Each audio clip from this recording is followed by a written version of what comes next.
صلی اللہ علیہ وسلم۔ میں تو اپنے دوستوں کو کہا کرتا ہوں کہ جب بچوں کو خرچی کے پیسے دیں تو اس وقت ہی ان کو تھوڑے سے زیادہ دیں اور ان کو کہیں کہ یہ کسی اپنے کمزور دوست کو دینا، راستے کے اندر کوئی سائل ہوا تو اس کو دینا، اور وہ بھی ان کی عزت نفس کا خیال رکھتے ہوئے۔ یہ جو نمائش کا جذبہ پیدا ہو گیا اور یہ جو سیلفی کا زمانہ آیا، اور اس نے تو رہی صحیح کسر ہی نکال دی۔ وہ کسی زمانے میں کہتے تھے نیکی کر دریا میں ڈال، اور پھر وہ زمانہ آیا کہ نیکی کر اخبار میں ڈال، اور اب نیکی کر فیس بک پہ ڈال۔ اب تو وہ تقوی، وہ جو للہیت، وہ تو ختم ہوتی چلی جا رہی ہے۔ آج کل وہ اجتماعی شادیوں کا ایک رواج پیدا ہوا۔ ایک دفعہ مجبور ہو کے مجھے کہیں جانا بھی پڑا، تو وہ میرا پہلا اور آخری موقع تھا۔ تو میں نے وہاں کہا کہ آپ نے مجھے جس مقصد کے لیے بلایا ہے، میں اچھائی کے کاموں کی تحسین کرتا ہوں، لیکن یہ منظر آپ کا مجھے اچھا اس لیے نہیں لگا کہ زندگی میں 3 مرحلے ہر شخص پہ آتے ہیں جب وہ مہمان خصوصی ہوتا ہے۔ جب وہ پیدا ہوتا ہے، کالا کلوٹا بھی کیوں نہ ہو، سارے اسے دیکھنے آتے ہیں۔ جب وہ عروسی کا جوڑا پہنتا ہے، چاہے مرد ہے چاہے عورت، تو اس وقت بھی سارے لوگوں کی نگاہ کا مرکز ہوتا ہے۔ اور تیسرا، جب سفید کفن اوڑھ کے آخری منزل کی طرف چلتا ہے تو سارا شہر کہتا ہے چلو اس کا منہ دیکھائیں۔ بلکہ اس کا یہ پروٹوکول ہے کہ امام کعبہ بھی ہو تو وہ پیچھے کھڑا ہوگا، اس کے جنازے کو آگے رکھا جائے گا۔ یہ اس کا اعزاز ہے، یہ اس کی تکریم ہے۔ وقت کا غوث بھی ہو تو وہ بھی پیچھے کھڑا ہوگا، اس کا جنازہ آگے رکھا جائے گا، یہ اس کا اعزاز ہے۔ تو میں نے کہا یہ 3 موقع ہوتے ہیں کسی کمزور سے کمزور، غریب سے غریب، عاجز سے عاجز شخص کے لیے بھی عزت کے، اور آج آپ نے ان سے یہ موقع بھی چھین لیا کہ اسٹیج کے اوپر مخیر حضرات بیٹھے ہیں، اور ایک قطار میں بیٹیاں بیٹھی اور ایک قطار میں جو ہے وہ دلہے بیٹھے ہیں، اور ان سب کے رشتہ دار سامنے باراتی 20-20 40-40 لوگ آئے ہوئے ہیں۔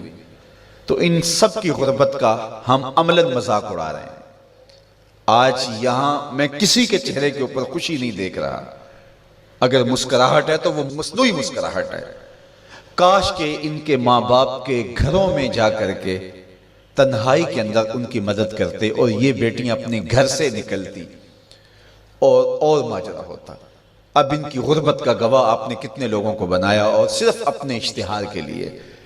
تو یہ مزاج پیدا کریں، عزت نفس نہ کسی کی مجروح ہونے دیں۔ سب سے قیمتی شے انسان کی عزت ہوتی ہے۔ کبھی آپ نے دیکھا ہو بارش پڑی ہو اور کیچڑ ہو اور کوئی بندہ پھسل کے گر جائے تو وہ بعد میں دیکھتا ہے کہ مجھے چوٹ آئی ہے کہ نہیں، پہلے یہ دیکھتا مجھے کسی نے دیکھا تو نہیں۔ اس کا مطلب یہ ہے اس کو اپنی جان سے عزیز اپنی عزت ہے۔ تو مت کسی کی عزت پہ انگلی اٹھائیں، مت کسی کی تذلیل کا سبب بنے، مت کسی کی رسوائی کا ذریعہ بنے۔ لوگوں کو عزت دیں۔ جب تک غلامی موجود رہی، حضور نے فرمایا کہ جو خود کھاتے اسے کھلاؤ، جو خود پہنتے اسے پہناؤ۔ وہ تمہارے بھائی لگتے ہیں، ان کے ساتھ حسن سلوک کرو۔ جبکہ وہ آقا کا جوتا بغیر اذن کے چھو لیتے تھے تو آقا اس پہ بھی کوڑے مارتا تھا، لیکن میرے حضور علیہ السلام معراج سے واپس پلٹتے اور کہا بلال تو کون سا نیک عمل کرتا ہے، میں نے جنت میں تیرے قدموں کی آہٹ سنی ہے۔ کیا خیال ہے ایسے ایک جملے نے دور غلامی کی ساری تھکن اتارنے دی ہوگی، اور غلام فرش اٹھ کے فراز عرش پہ نہیں پہنچ گیا ہوگا؟ یہ عزت دی ہے۔ علامہ اقبال علیہ رحمہ نے وہ جو ابو جہل کا کعبے کے پردے کو پکڑ کے زاروں کے تار رونا ہے اور حضور کے خلاف رب سے شکایت کرنا ہے، وہ لکھا ہے۔ تو اس میں جو شکایتیں لگاتا ہے ابو جہل کعبے کے غلاف کو پکڑ کے، تو اس میں ایک شکایت یہ لگاتا ہے کہ از محمد سینہ ما زار زار، ہمارا سینہ بڑا دکھی ہو گیا ہے، اس شخص نے تو ہمارے نظم کو خراب کر دیا ہے۔ با غلام خیش بر یکخان نشست، یہ جو دین لے کر آیا ہے اس دین کے اندر یہ سبق ہے کہ غلام اور آقا ایک دسترخوان پہ بیٹھیں گے، اور اگر غلام اور آقا ایک دسترخوان پہ بیٹھ جاتے ہیں تو پھر کہاں گیا ہمارا قریش کا سردار ہونا؟ تو یہ تو ہمارا سب سسٹم تلپٹ ہو جائے گا۔ لیکن میرے حضور یہ دین لے کر آئے تھے، انسان کی بنیادی عزت کو بحال کرنا تھا، اور حجۃ الوداع کے موقع پر حضور نے پاؤں تلے جس طرح کسی چیز کو روندا جاتا ہے اس طرح کچلتے ہوئے فرمایا آج کے بعد میں تفاخر ختم کرتا ہوں، کسی عربی کو اجمی پر، کسی اجمی کو عربی پر کوئی فخر نہیں ہوگا، کوئی فضیلت نہیں ہوگی، نہ کالے کو گورے پر اور نہ گورے کو کالے پر۔ فضیلت کا معیار کیا ہے؟ ان اکرمکم عند اللہ اتقاکم، جو متقی ہوگا اللہ کے نزدیک وہی عزت والا ہوگا۔ صلی اللہ